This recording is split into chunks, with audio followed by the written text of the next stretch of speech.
Le 27 juin 2016, les chefs des cuisineries gourmandes des provinces françaises étaient à nouveau réunis et accueillaient 80 convives à l'hostellerie du Parc, fief de Claude Izard, fondateur et président des cuisineries françaises.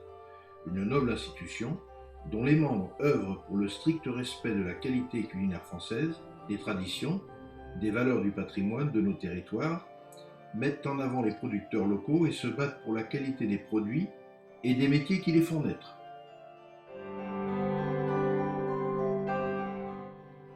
En introduction, Claude Izard présentait les 7 chefs qui avaient participé à l'élaboration de ce festin. Je vous présente les chefs, donc monsieur Rémi Silon, l'Oustad del Bar et Anaja.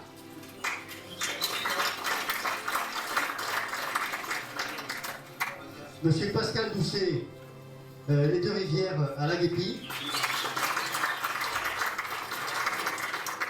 Monsieur Pascal Titeux, à Ancre-Marine à Canals. 3 du Tarn-et-Garonne. Ah oui, merde, l'Aveyron. Monsieur Caramelli, Lautrec à Albi.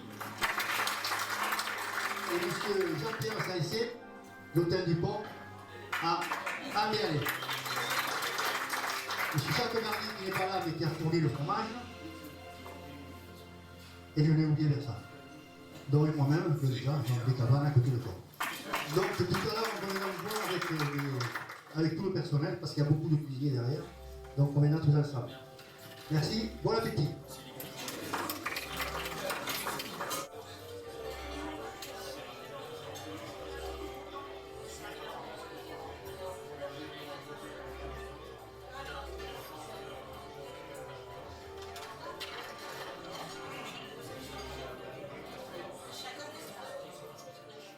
Le premier plat, réalisé par Claude Izard, mit tout le monde en appétit, avec un rafraîchissant carpaccio des sous-bois, composé de girolles et de truffes d'été, assaisonné d'huile de noisette et d'échalotes.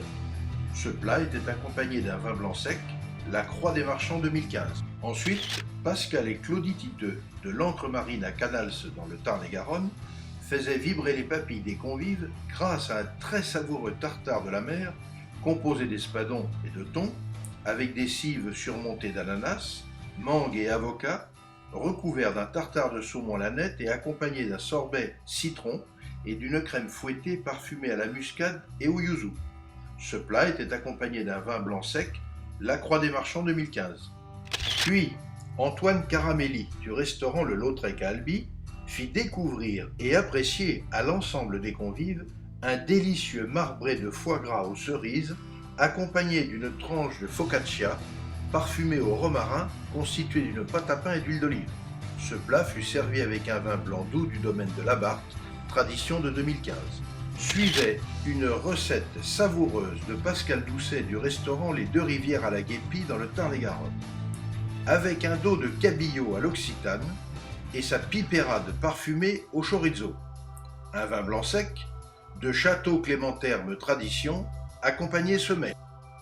La nuit tombait, et sous les vélums qui les protégeaient de la fraîcheur nocturne, les convives purent déguster un sorbet ananas frappé au vieux rhum. Le plat suivant fut savamment présenté par le docteur Michel Reverdy, qui exposa, avec sa verve accoutumée, la complexité du filet de bœuf en Wellington, concocté par Jean-Pierre Cesset de l'hôtel-restaurant du Pont à Ambialette. Nous allons déguster maintenant un filet de bœuf en Wellington avec une garniture printanière réalisée par Jean-Pierre Saissé, hôtel du Pont à Ambialette. Alors, l'origine du nom de la recette n'est pas très claire. Certaines hypothèses suggèrent qu'elle doit le nom à Arthur Wellesley, qui était le premier duc de Wellington, écureuil raffolé d'un plat de bœuf agrémenté de truffes, de champignons, de madère et de pâté cuit en croûte. D'autres évoquent la volonté d'angliciser le nom du filet de bœuf en croûte pendant les guerres de Napoléon, ou encore le fait que le plat ressemblerait aux bottes en caoutchouc popularisées par le duc. Quoi qu'il en soit, je vais vous expliquer comment Jean-Pierre Saissé a fait cette recette. Parce qu'il faut savoir que on est dans des cuisineries et que tout est fait maison par un professionnel. C'est-à-dire que pour faire ça, il faut commencer par faire la pâte feuilletée.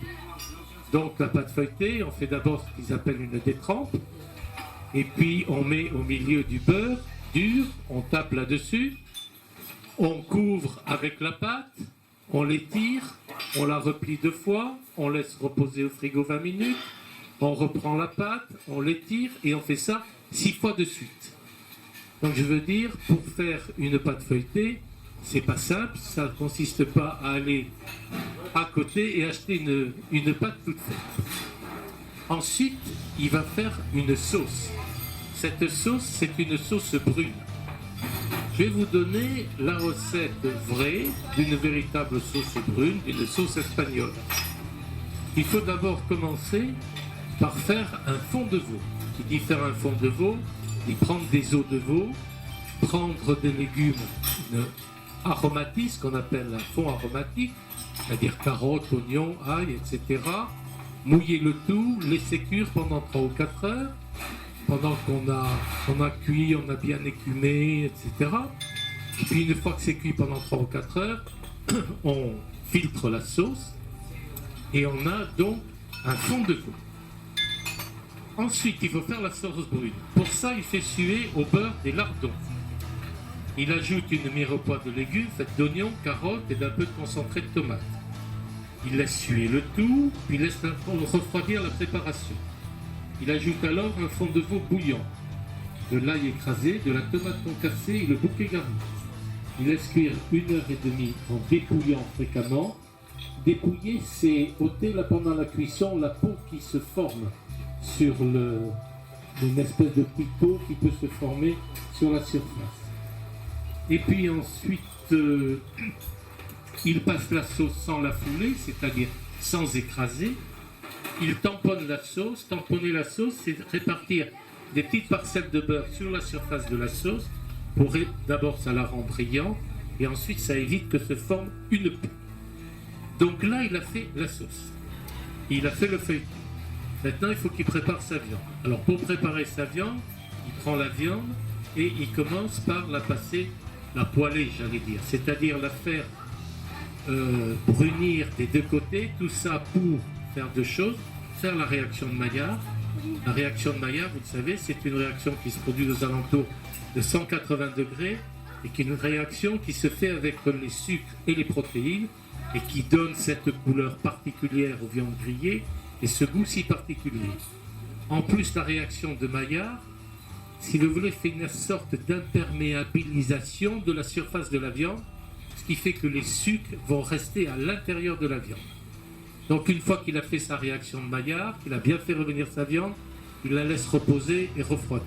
Une fois que c'est bien frais, il reprend cette viande, il l'entoure d'une duxelle de champignons secs, il l'entoure enfin de sa pâte feuilletée, il met ça au four le temps nécessaire et il n'a plus qu'à la servir. Mais entre-temps, il faudrait qu'il ait préparé aussi tous les petits légumes qu'il a fait cuire, qu'il a beurré, etc. Vous dire que quand on parle de cuisinerie, il ne s'agit pas de dire, vous savez, la solution la plus simple, si vous voulez la faire, vous achetez un rôti, faites un peu revenir à la poêle, vous mettez dessus la pâte feuilletée de je ne sais pas qui, que vous avez acheté au supermarché, vous mettez ça au four, et là, il vous est présenté tel qu'il sort du four. Ensuite, vous faites ça, vous mettez une sauce brune, vous achetez un fond de veau en poudre, et puis voilà. Bon, ça va vous prendre pas de temps, mais là, il faut commencer au moins la vie. Donc, je pense que Jean-Pierre Saissé va nous régaler, et en plus de ça, c'est une belle réalisation de la cuisine traditionnelle française. Bon appétit, merci. Après ce prestigieux plat, Rémi Simon de l'Houstal d'El Barry à Najac régalait l'assemblée avec une fricassée de pintade fermière au pistou qui fut servie avec un vin rouge du domaine Rottier, l'Esquisse Doux de 2015. Quant à lui, Jacques Bardy du restaurant Le Bon Accueil à Alban avait préparé une aumônière de fromage frais de chèvre au miel et aux noix. Cet excellent repas d'été fut clôturé par un fraisier entre 2 macarons et son sorbet fraise élaboré par Alexandre Icher et Salim Benamou de l'Hostellerie du Parc, accompagné d'un vin méthode ancestrale du manoir de l'Émeillé. 1, 2, 3, 4, 5, 6, 7, 8. Il n'y en a jamais eu autant. Donc je vais passer la parole à M. Jean-Pierre Salessier qui va me parler un peu des cuisineries et de ce que font les cuisineries, parce que voilà, il va vous en parler. Tout d'abord, je voudrais un petit mot pour ceux qui viennent d'arriver là au fond. C'est les petites mains comme on dit chez nous, mais il faut vraiment les saluer et les remercier très fort. Parce que comme eux, alors, ce sont tous de futurs professionnels et ce sont tous des gens qui ont choisi la cuisine par amour. On a des projets assez importants avec les producteurs, avec les jeunes. Parce qu'effectivement, vous en avez déjà parlé, on a l'ambition de créer un nouveau diplôme. C'est pas créer, c'est quelque chose de tout à fait nouveau, de tout à fait intéressant, puisqu'il fait appel à tous les corps de métiers artisanaux qui sont les métiers de bouche, c'est-à-dire les boulangers, les pâtissiers, les charcutiers, les fromagers, les poissonniers. Et donc dans notre idée, on a envie de former nos jeunes qui vont être justement les repreneurs de nos entreprises plus tard à tous ces métiers. Et avec la Chambre des métiers, on a eu l'idée, on est en train d'élaborer un nouveau diplôme qui permettrait à ces jeunes de passer un petit peu dans chaque corps de métier et de prendre l'essentiel de ces métiers qui pourrait être après un tremplin pour eux parce que ça va leur donner une formation supplémentaire. Quelque chose de toujours autour du métier, c'est-à-dire savoir un peu plus de pâtisserie, savoir faire le pain, connaître les produits, aller chez le boucher, savoir comment une carcasse d'agneau, de bœuf, etc., quels sont les morceaux, comment on peut les apprêter. Ensuite, on veut les faire axer aussi de la formation sur la saison, c'est très important. On ne mange pas des Saint-Jacques en plein mois d'été, on les mange l'hiver et il y a plein de produits comme ça. Donc il faut forcer sur cette formation et je pense que c'est un atout pour nos jeunes. En plus, quand ils seront ce diplôme dans leur poche, ils vont pouvoir s'installer et pourquoi pas dans nos villages qui se meurent. Et c'est vrai, c'est à déplorer, nos villages se paupérisent parce qu'il n'y a plus de bouchers, il n'y a plus de charcutiers, il n'y a plus de... Et un jeune qui pourrait s'installer, justement, au village, il pourrait amener toutes ces choses-là. Parce qu'on sait que quand on est pluridisciplinaire et plurifonctionnel, on a plus de chances de réussir dans la vie. Voilà un petit peu les projets des cuisineries. C'est aussi, bien sûr, de vous recevoir chaque fois. Pour moi, c'est un plaisir. Pour tous ceux qui sont autour de moi, c'est un plaisir parce qu'on se retrouve, on parle du métier, on parle de nos jeunes, on parle de nos clients, on fait des choses extraordinaires. Je pense que ce soir le repas vous a ravis. C'est tout ça, les cuisineries. Et puis, vive les cuisineries, moi j'ai rien d'autre à rajouter. Je veux bien parler président.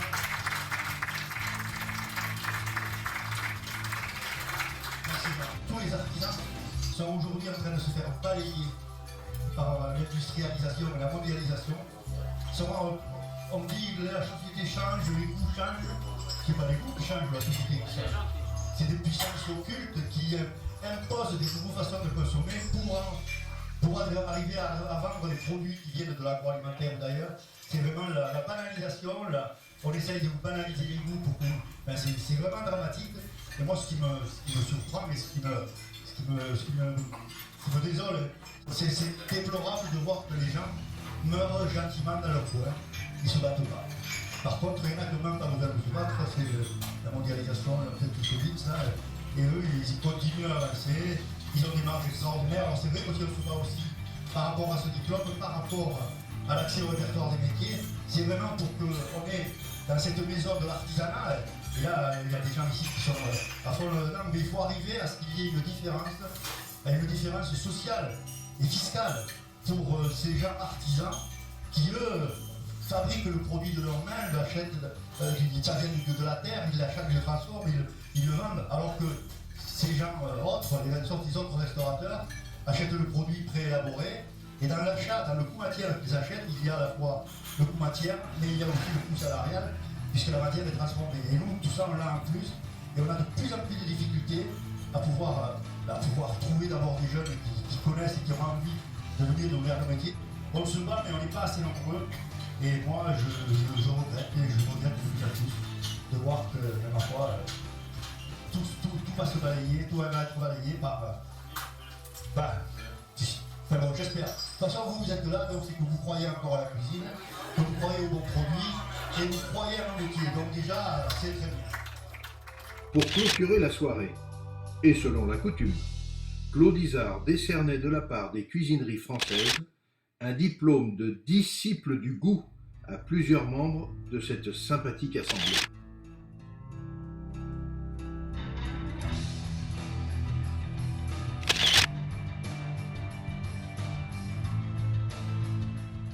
Puis, toujours dans la bonne humeur, ce fut au tour de Rémi Simon de se voir élevé au grade de chevalier gourmand de l'ordre de la Padena.